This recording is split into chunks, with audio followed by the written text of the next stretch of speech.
Ladies and gentlemen, the very word secrecy is repugnant in a free and open society, and we are, as a people, inherently and historically opposed to secret societies, to secret oaths, and to secret proceedings.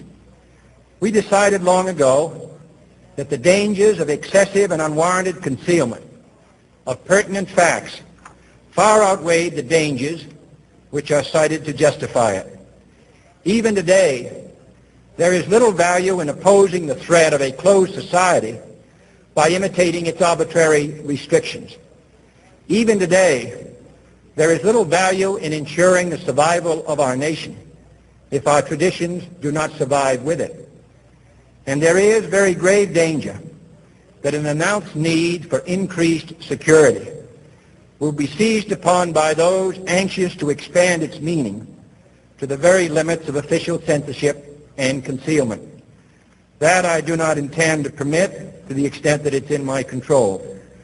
And no official of my administration, whether his rank is high or low, civilian or military, should interpret my words here tonight as an excuse to censor the news, to stifle dissent, to cover up our mistakes, or to withhold from the press and the public the facts they deserve to know.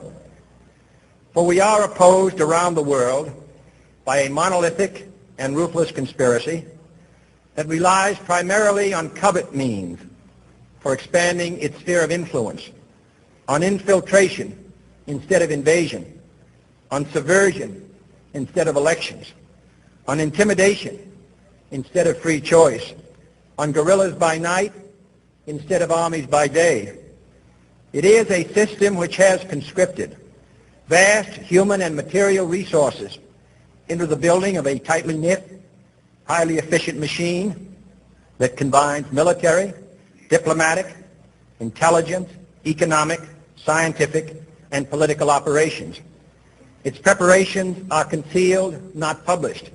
Its mistakes are buried, not headlined. Its dissenters are silenced, not praised. No expenditure is questioned, no rumor is printed, no secret is revealed. No president should fear public scrutiny of his program, for from that scrutiny comes understanding, and from that understanding comes support or opposition, and both are necessary. I am not asking your newspapers to support an administration, but I am asking your help in the tremendous task of informing and alerting the American people. For I have complete confidence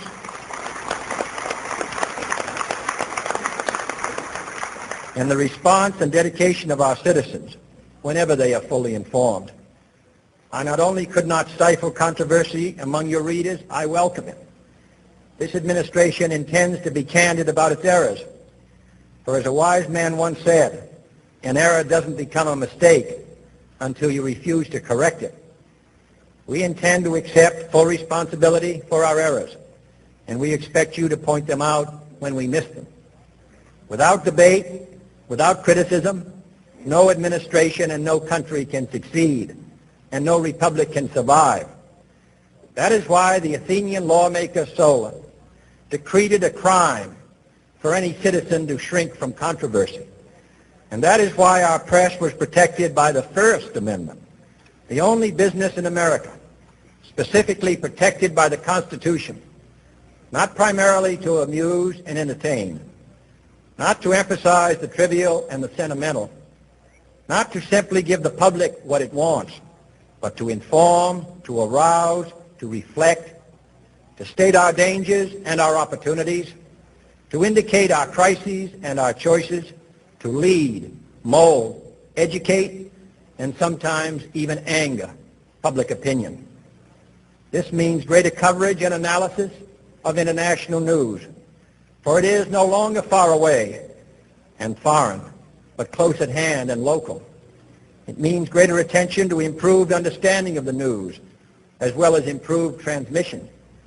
And it means, finally, that government at all levels must meet its obligation to provide you with the fullest possible information outside the narrowest limits of national security.